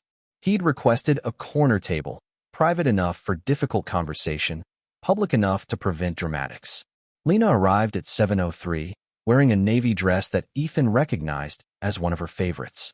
She'd put effort into her appearance, makeup carefully applied, hair professionally styled. She looked beautiful and entirely composed, like someone who'd already made peace with whatever she was about to say. Hey, she said, sliding into the seat across from him. No kiss, no touch, just a careful smile that didn't reach her eyes. Hey, they ordered wine, made small talk about their weeks. Lena mentioned a client presentation that had gone well. Ethan talked about a project at work that was consuming his time. They performed normalcy for 15 minutes while tension built beneath the surface like pressure before an earthquake. Then the food arrived, and Lena set down her fork without taking a bite. We need to talk about where things stand, she said. I know. I've been doing a lot of thinking, Lena continued, her voice measured and controlled. About us. About what our future looks like now. About whether we can make this work. And Ethan took a sip of wine, maintaining calm even though he knew what was coming. I need to understand your plans. Long term. Because if we're going to move forward with marriage, I need to know what I'm committing to. That's fair, Ethan said. What do you want to know? Your career. Have you thought about making changes? Looking for higher paying positions? Your firm is mid-tier, but there are bigger firms in New York. Places where senior consultants make $150,000, $200,000. Have you explored those options? Ethan set his wine glass down slowly. You want me to change jobs to earn more money? I want us to have options, Lena corrected. I want to know we're not just accepting this limited financial situation, but actively working to improve it. And if I told you I'm comfortable where I am, that I like my firm, my colleagues, the work I do, that I'm not interested in jumping to a more demanding, higher stress position just to increase my salary. Lena's expression tightened. Then I'd say you're not taking our future seriously, that you're content with mediocrity while I'm expected to just accept it. Mediocrity, Ethan repeated. That's what you think my life is. Our life is. I didn't mean it like that. Yes, you did. Ethan's voice was quiet but firm. You meant exactly that. To you, anything less than six-figure wealth is settling. Anything less than the lifestyle you expected is failure. Most people want to improve their circumstances, Ethan. Most people are ambitious. Why is it wrong that I want more? It's not wrong to want more. It's wrong to evaluate your partner based on whether they're willing to transform their entire career to meet your financial expectations. Lena put down her wine glass and looked at him directly. No performance now. No careful words. Just brutal honesty delivered without apology. This isn't the life I want. The words fell between them like stones dropped into still water, sending ripples that would never settle. Ethan didn't respond immediately. He just watched her face, cataloging the absence of guilt, the lack of sadness, the complete certainty in her eyes. This wasn't a woman heartbroken about ending a relationship. This was a woman who'd done the math and decided the investment wasn't worth maintaining. This isn't the life I want, she repeated, as if saying it twice would make it more palatable. I thought I could adjust. I thought maybe the money didn't matter as much as I believed it did. But I've spent 3 days really thinking about what our future would look like, budgeting for everything, living in a smaller apartment, not being able to afford the things I've worked my whole life to have access to, and I can't do it, Ethan. I can't live that way. So you're ending our engagement. I'm saying I need you to understand where I'm coming from. I'm not some shallow person who only cares about money, but I also can't pretend money doesn't matter. It does. It determines everything about quality of life, and I'm not willing to settle for less than what I need to be happy. Ethan leaned back in his chair, studying the woman across from him. She wasn't crying, wasn't trembling with emotion, wasn't showing any of the signs someone would show if they were leaving a person they actually loved. She was delivering a business decision. Professional, rational, emotionless. What you need to be happy, Ethan said slowly, Is financial security that I can no longer provide. Yes. Lena seemed relieved he understood. I know that sounds harsh, but it's the truth. I can't marry someone and spend my life worrying about money. My mother did that. I watched what it did to her. I promised myself I'd never be in that position. So you decided to marry someone rich instead. I decided to marry someone stable, Lena corrected. Someone who could provide the kind of life I wanted. That's not a crime, Ethan. That's smart planning. Ethan felt something inside him shift. Not break. Breaking implied there was still something fragile enough to shatter. What he felt was more like a door closing, a switch flipping, an equation finally solving itself. This was the woman he'd almost married. The woman who'd worn his ring and planned their wedding and slept in his bed and promised to love him forever. And she was sitting across from him, in a restaurant where they'd once celebrated falling in love, calmly explaining that his financial circumstances made him unworthy of her commitment. No tears. No apologies. No acknowledgement that she was destroying a 2-year relationship over circumstances beyond his control. Just cold, calculated pragmatism dressed up as mature decision-making. You're not upset, Ethan observed. I'm sad about how things turned out, Lena said, but there was no sadness in her voice. But I'm also at peace with my decision. I'd rather end things now than marry you and spend the next 20 years resenting that I settled for less than I deserved. Settled. There was that word again. And what exactly did you deserve, Lena? Someone who could provide the life I want without me having to sacrifice the things that matter to me. You mean someone with money you could access? Lena's face flushed. You're twisting my words. I'm clarifying them, Ethan interrupted. Because what you're describing isn't a partner. It's a provider. You wanted someone to fund the lifestyle you envisioned. And when it became clear I couldn't do that, I became expendable. That's not fair, isn't it? You're literally sitting here telling me you're ending our engagement because my family lost their money. If that's not defining me by my financial utility, what is it? Lena stood up abruptly. I'm not going to sit here and be judged by you. I'm being honest about what I need. Most people aren't brave enough to admit these things, but I am. And if that makes me shallow in your eyes, fine. But at least I'm not living in denial about what matters in a marriage. She grabbed her purse. I'll send someone to get the rest of my things from your apartment this week. I think it's better if we don't see each other for a while. I agree, Ethan said quietly. Lena looked at him one more time, and for a brief moment, something flickered across her face. Maybe regret, maybe uncertainty, maybe just the social discomfort of ending things in a public restaurant. But it passed quickly, replaced by the same cool determination that had defined her throughout this entire conversation. Goodbye, Ethan. Goodbye, Lena. She walked out of Rosario's without looking back, leaving Ethan alone at a table with 2 untouched plates of pasta and 2 half-empty wine glasses. Ethan sat in that restaurant for another 20 minutes, not eating, not drinking, just thinking. Other diners glanced at him occasionally, the man sitting alone at a table set for 2, but he didn't notice them. He was processing everything that had just happened, not with grief or heartbreak, but with a clarity so sharp it was almost liberating. Lena had just ended their engagement, but she hadn't ended it because she loved him and couldn't bear to drag him through a difficult marriage. She hadn't ended it because she wanted what was best for both of them. She'd ended it because he'd failed a cost-benefit analysis. Because without access to family wealth, he no longer met her requirements for a suitable husband. And she'd delivered that ending without tears, without apology, without any acknowledgement that she was destroying something real. Just business. Just rational decision-making. Just a woman making the smart choice to cut her losses before sunk costs grew too large. Ethan pulled out his phone and texted Margaret Rothstein. It's over. She ended it. I'm ready to tell her the truth. Margaret replied within seconds. When? This week. I need to plan it carefully. She needs to understand exactly what she just threw away. Be careful, Ethan. Anger makes people reckless. I'm not angry, Ethan typed back. I'm grateful. She showed me who she really is before I made a permanent mistake. He paid the bill, left the restaurant, and walked through the Brooklyn evening feeling lighter than he had in weeks. The test was over. The truth was undeniable. Lena had failed in the most explicit way possible, not by cheating, not by lying, but by being exactly who she'd always been when the pretense was stripped away. A woman who evaluated love through spreadsheets and marriage through ROI calculations. A woman who just walked away from a relationship because it didn't meet her financial requirements. A woman who had no idea that the fortune she thought had disappeared had never been gone at all. I didn't argue, Ethan thought as he walked home through the cooling night. I didn't beg or plead or try to change her mind. I just started planning the end. Lena has ended the engagement in the coldest, most calculated way possible, explaining that Ethan's new financial circumstances make him unsuitable for marriage, that she refuses to settle for less than she deserves, that this decision is smart planning rather than shallow betrayal. She walked out without tears or apology, treating their 2-year relationship as a failed investment she's liquidating before losses mount further.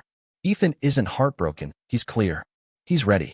And now he's planning the final act, revealing that everything she believed was a lie, that the fortune never disappeared, that she just destroyed a real relationship while chasing security that was always there. The reveal is coming, and Lena has no idea what she's about to learn. For days after the dinner at Rosario's, Ethan sent Lena a text message. Need to discuss some final things about the engagement. Can you meet me at my parents' estate in Connecticut Saturday at 2 p.m.? There are some family matters we need to address regarding deposits and shared expenses. He knew she'd come. Financial matters always got her attention. Lena's response came within an hour. Okay, send me the address. Ethan forwarded the address to the Caldwell family estate in Greenwich. The property Lena had visited once, briefly, 2 years ago when his parents had hosted a casual summer barbecue. She'd seen the house then, but only from the perspective of a family gathering. People, food, conversation. She hadn't seen it for what it actually was. 15 acres of Connecticut waterfront property. A main house built in 1924, renovated in 2010, with 8 bedrooms and views of Long Island Sound. A guest house. Tennis courts. Gardens maintained by a professional staff. The kind of generational wealth that didn't announce itself loudly but existed with quiet, undeniable permanence. Margaret Rothstein had reviewed his plan. You're sure about this? Confronting her at your family's estate is theatrical. It needs to be, Ethan had replied. She needs to see exactly what she walked away from. She needs to understand the magnitude of her mistake. Not because I want revenge, but because she needs to know that her calculations were based on a lie I told her. And then I walk away. No argument. No anger. Just truth. Saturday arrived clear and cold, late autumn sunlight cutting sharp angles across Connecticut's coast. Ethan stood on the circular driveway of his family's estate at 1:55 p.m., watching the road. At 1:58, Lena's Mazda appeared through the trees, navigating the long private drive. He'd positioned himself carefully, standing in front of the main house with its columned entrance visible behind him, the manicured grounds extending in every direction, the guest house visible to the left, the sound glittering in the distance. Lena's car slowed as she took in the surroundings. Ethan saw her face through the windshield. Confusion first, then recognition, then something that looked like dawning comprehension that something was wrong. She parked and got out slowly, dressed in jeans and a sweater, clearly not expecting formality. Her eyes moved from the house to Ethan to the grounds and back again, trying to reconcile what she was seeing with what she thought she knew. She stopped, started again. I didn't remember it being quite this extensive. You were here once, Ethan said calmly. But you were focused on the people, not the property. You didn't see it clearly. Ethan, what's going on? Why did you want to meet here? Because there's something you need to understand. He gestured toward the house. Come inside. Lena followed him through the front entrance into the main foyer. Marble floors, crystal chandelier, grand staircase curving upward, oil paintings of Connecticut landscapes on the walls. Her footsteps echoed in the space. She was trying to maintain composure, but Ethan could see the calculations happening behind her eyes. This wasn't a house owned by someone whose fortune had collapsed in litigation. This was a house maintained by active, substantial wealth. Your parents are here? Lena asked, her voice careful. They're away this weekend. I asked to use the house for this conversation. Ethan led her into the library, floor-to-ceiling bookshelves, leather furniture, windows overlooking the sound. Please sit. Lena sat on the edge of a leather armchair, hands clasped in her lap, posture rigid. I don't understand what we're doing here, Ethan. You said we needed to discuss engagement expenses, but I lied, Ethan said simply. She blinked. What? about needing to discuss expenses. That was pretense to get you here. What we actually need to discuss is the truth. Lena's face went wary. What truth? Ethan remained standing, maintaining calm, keeping his voice level and controlled. This wasn't about anger. This was about clarity. The family trust, he said. The legal dispute. The frozen assets. The collapsed fortune. He paused. None of it was real. The silence that followed was absolute. Ethan watched Lena's face cycle through expressions: confusion, disbelief, comprehension, and finally, dawning horror. What are you saying? Her voice was barely a whisper. I'm saying there was no lawsuit. No uncle filing claims of mismanagement. No court injunction freezing assets. No decade of litigation ahead. Ethan's voice was steady, almost clinical. The family trust is exactly where it's always been. Intact, accessible, and worth north of $12 million. Lena stood up abruptly. That's not, you can't. I made it up, Ethan continued. All of it. The legal dispute. The loss of fortune. The permanent change in financial circumstances. I fabricated a crisis that didn't exist. Why? The word came out strangled. Why would you do that? Because I needed to know who you were when you thought the money was gone. Ethan's gaze was unwavering. I needed to see if you loved me, or if you just invested in what you thought I could provide. Lena's face drained of color. She sat back down heavily, like her legs couldn't hold her anymore. You tested me. Yes. You lied to me about losing everything just to see how I'd react. Yes. That's... She struggled for words. That's manipulative. That's cruel. How could you? How could I? Ethan's voice remained calm, but gained an edge. Lena, I overheard your phone conversation with Jessica. The one where you admitted you'd researched my family's wealth before we got engaged. Where you described our relationship as a long game to position yourself for inheritance. Where you calculated exactly what you'd walk away with if we stayed married past 5 years. Lena's face went from pale to flushed. You were eavesdropping. I was lying in my own bed while you spoke freely on my balcony thinking I was asleep. And even if I'd been deliberately listening, it wouldn't change what you said. Ethan pulled out his phone, scrolled to the recording. Would you like to hear it? Your own words explaining how you'd done research on my family's net worth, how you'd estimated we were worth 10 to 15 million, how you'd built a strategy around marrying into that wealth. Stop. Lena's voice cracked. Just stop. Then there was the conversation at Rosario's. Ethan continued. Where you ended our engagement because I couldn't provide the lifestyle you required. Where you said, with no guilt and no remorse, that this isn't the life you want. Where you made it crystal clear that your commitment to me was conditional on financial security I could provide. Lena was crying now, but the tears looked more like panic than genuine grief. You don't understand? I was scared. My mother struggled her whole life, and I didn't want that for myself. That doesn't mean I didn't love you. You told Jessica that if you'd known I didn't have anything of my own, you wouldn't have let things get this far. Ethan said quietly. Those were your exact words. Not, I wish circumstances were different. Not, I'll love him regardless. You said you wouldn't have invested this much time if you'd known the expected returns weren't there. That's not, you're twisting. I'm not twisting anything. I'm repeating your own words back to you. Lena stood up again, pacing now, hands shaking. So what? You brought me here to show me how rich you actually are? To rub my face in the fact that I left you because I thought you were poor? No, Ethan said.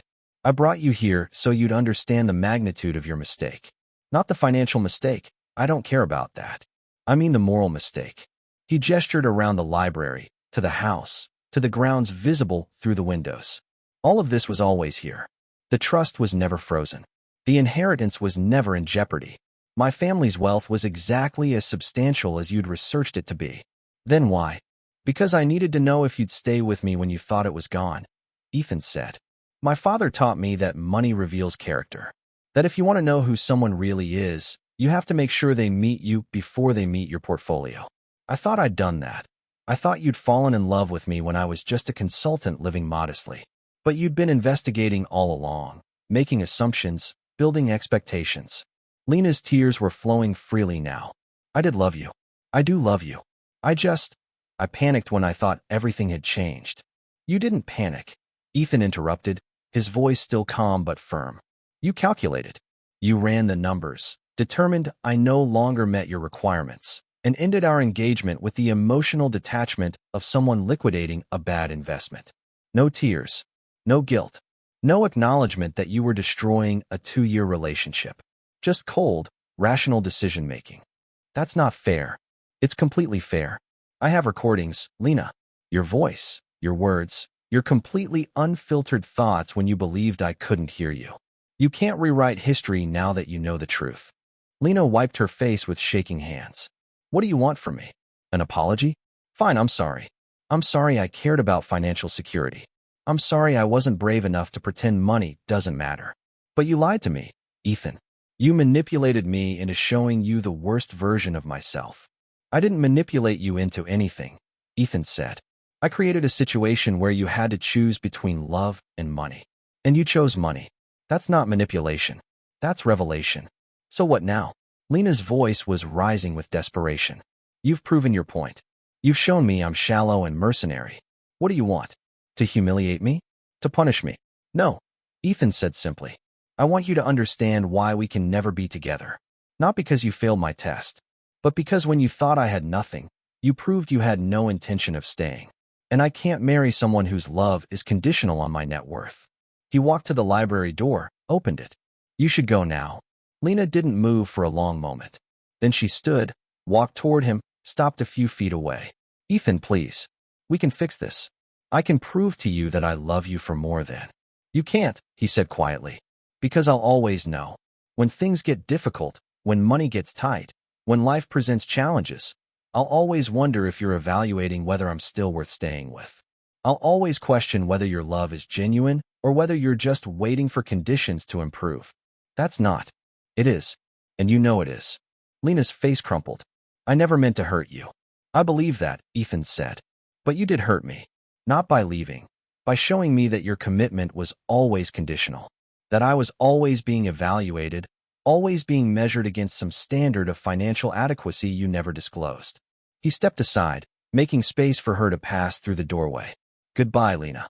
She walked past him, stopped in the foyer, turned back one more time. For what it's worth, seeing all this, she gestured vaguely at the house. I do regret leaving. I regret not trusting that things would work out. You don't regret leaving, Ethan said. You regret being wrong about whether the money existed. There's a difference.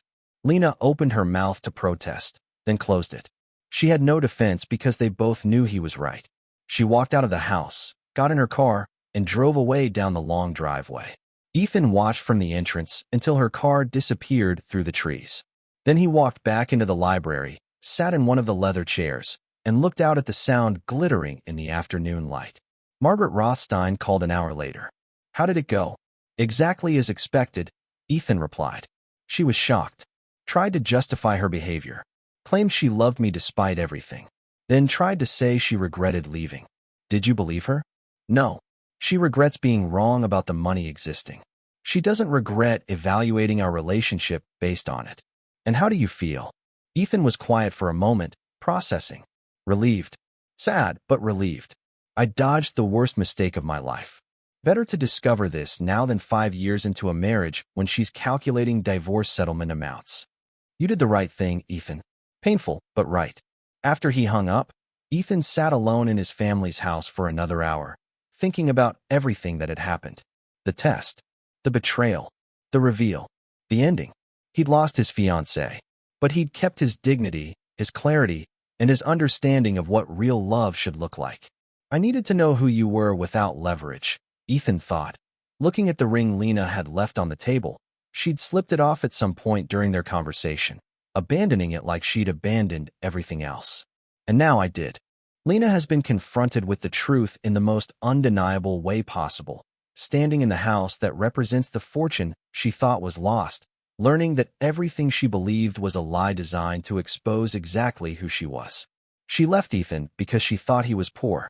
She regrets leaving because she was wrong about him being poor. Not because she loved him, but because she miscalculated the investment. Ethan has his clarity, his evidence, and his confirmation that he made the right choice. The woman he almost married just drove away in tears, not because she lost love, but because she lost access to wealth that was there all along.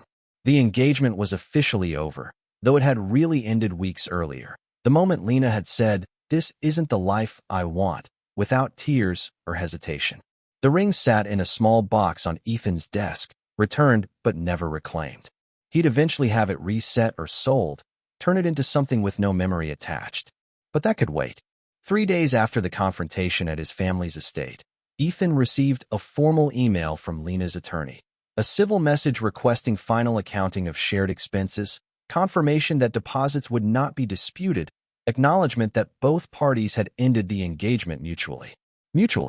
As if they'd both arrived at the same conclusion through equal consideration, rather than one person revealing themselves as someone incapable of love without financial guarantee. Ethan forwarded the email to Margaret Rothstein with a simple note: "Handle whatever needs handling. I'm done." Margaret called that afternoon. Her attorney is being very careful. No accusations, no demands for reimbursement, very clean language. Lena must have told her what happened, that you tested her and she failed spectacularly. "Good," Ethan said. "Then this should be straightforward." "It will be. Give me 2 weeks to finalize everything, and you'll never have to deal with Lena Morgan again." 2 weeks felt like an appropriate timeline to close a chapter on 2 years that had been built on assumptions, calculations, and strategic positioning disguised as love. Ethan heard from mutual friends that Lena had been devastated, crying to anyone who would listen about the relationship ending, about how she'd made mistakes, about how she wished she could undo everything. But when pressed about what specifically she regretted, her answers were telling. "I should have trusted that things would work out financially. I panicked about money when I should have been patient. I didn't realize how much he actually had." Not once, according to their friends, had she said, "I should have loved him regardless of circumstances."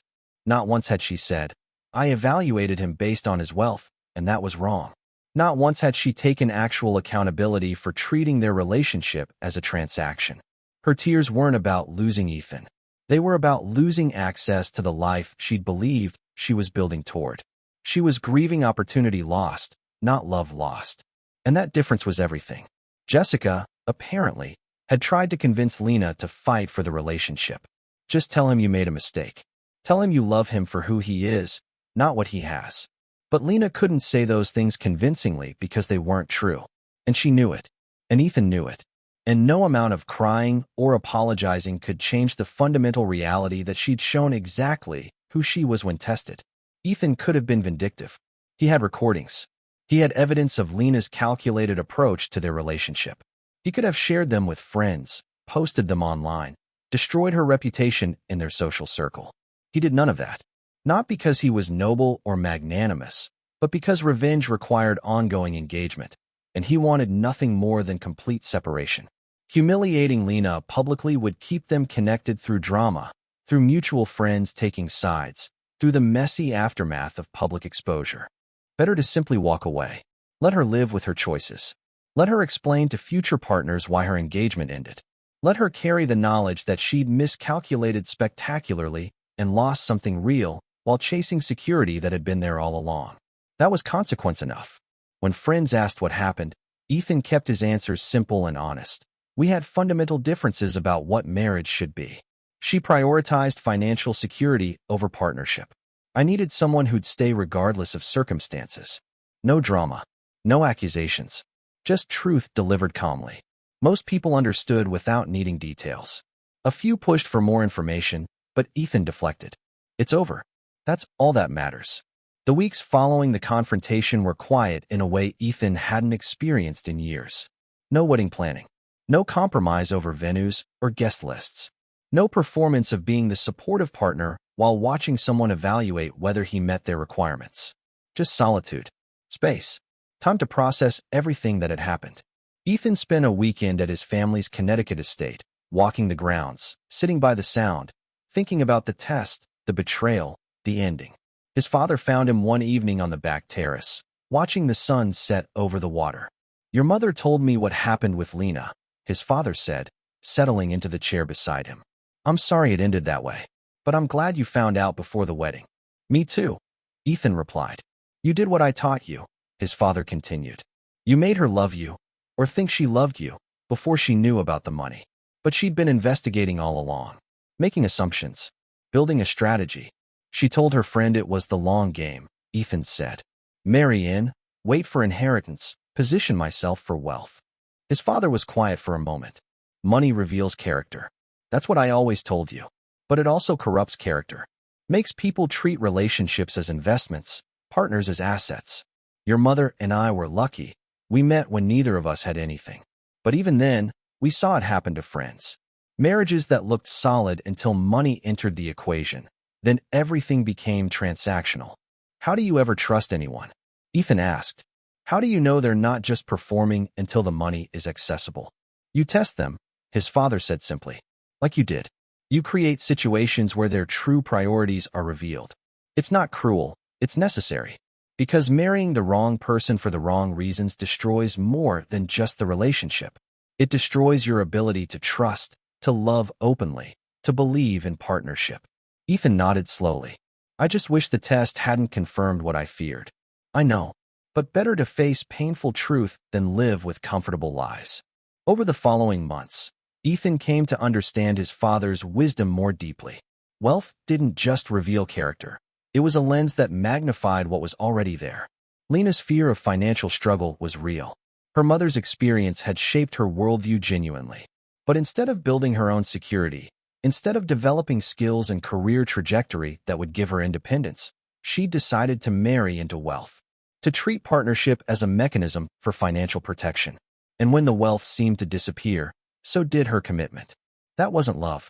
That was strategic planning that looked like love until circumstances changed. Ethan began dating again. Carefully, slowly, with new awareness of red flags he'd missed with Lena. Women who asked too many questions about his family. Women who researched his background before agreeing to second dates. Women who mentioned financial security or lifestyle expectations too early in getting to know him. He walked away from those situations without guilt, without wondering if he was being too cautious. Because he now understood that love without gain, love that existed independent of financial advantage, was rare and worth protecting. 6 months after the engagement ended, Ethan was having coffee with a colleague when she asked about his dating life. Taking it slow, he replied. Making sure I'm choosing someone for the right reasons. And making sure they're choosing me for the right reasons too. Bad breakup? She asked sympathetically. Revealing breakup, Ethan corrected. I learned a lot about what I don't want in a partner. And what's that? Someone who evaluates the relationship based on what I can provide rather than who I am. His colleague nodded. That's actually really mature. Most people don't figure that out until after a bad marriage. I got lucky, Ethan said. I figured it out before the wedding. And he realized that was true. He'd gotten lucky, not in avoiding pain. The betrayal had hurt. The ending had been difficult, but in avoiding a catastrophic mistake. In not marrying someone whose love was conditional, whose commitment was contingent, whose partnership was really just strategic positioning. He'd reclaimed something more valuable than the relationship. His self-respect, his clarity about what love should look like, his understanding that being alone was infinitely better than being with someone who viewed him as a financial investment. Ethan came to accept something his father had tried to teach him, but he'd had to learn through experience. Love without gain is rare. Not because people are inherently mercenary, but because genuine, unconditional love requires emotional courage most people don't possess. It's easier to love someone who provides security. Easier to stay with someone who makes life comfortable. Easier to rationalize that love and stability go hand in hand rather than admit that sometimes you're really just staying for the stability. True love, the kind that stays when money disappears, when circumstances change, when life gets difficult, requires choosing someone over and over despite having reasons to leave. It requires commitment independent of benefit. Lena had failed that test spectacularly, but in failing, she'd given Ethan the gift of clarity. He now knew exactly what real love should look like, because he'd seen its opposite, and he wouldn't settle for less. 1 year after the confrontation at his family's estate, Ethan sat in his Brooklyn apartment, the same modest space Lena had called inadequate, and reflected on everything that had happened. He'd spent the year rebuilding, not his life, which had never actually collapsed, but his trust in his own judgment, his willingness to be open with people despite the risk of betrayal. His belief that real partnership was possible even when wealth complicated everything. He'd also spent the year understanding what he'd actually lost. He hadn't lost love. Love had never really existed in his relationship with Lena. Not the kind that survives testing, not the kind that chooses partnership over convenience. He hadn't lost his future.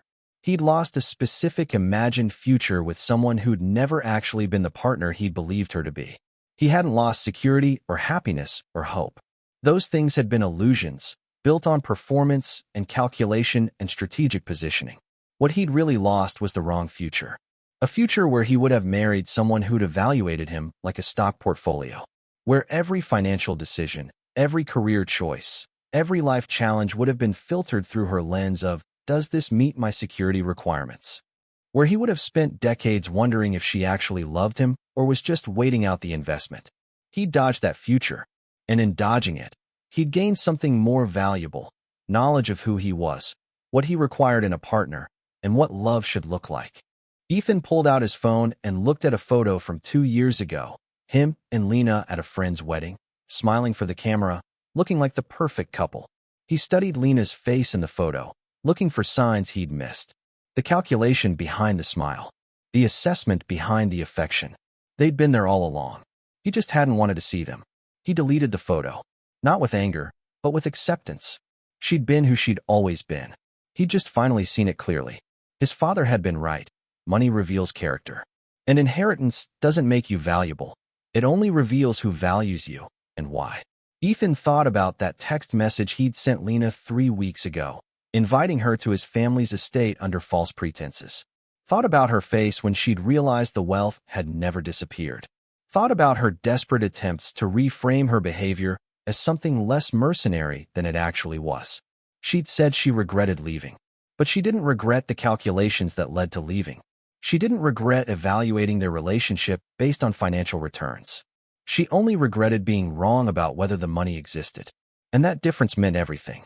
Ethan set his phone down and looked around his modest Brooklyn apartment, the space Lena had dismissed as inadequate, the place she'd tolerated only because she'd believed it was temporary.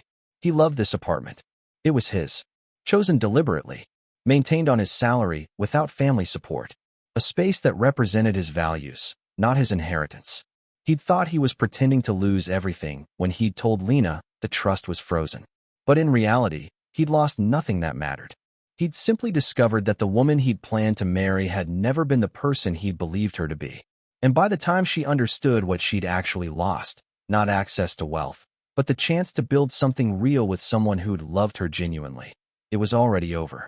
I didn't lose everything, Ethan thought, looking out at the Brooklyn evening, the city lights beginning to glow against the darkening sky. I lost the wrong person. And that changed everything. Inheritance doesn't make you valuable. It reveals who values you and why. Real love exists independent of financial advantage. And sometimes the greatest gift isn't finding the right person, but discovering the wrong person before it's too late. Thank you for watching this story to the end. If you enjoyed this story, you will surely love the next one. It's as crazier and more intriguing as you can ever imagine. So do check it out. Subscribe, like, and click on the image showing on your screen right now to watch the next one.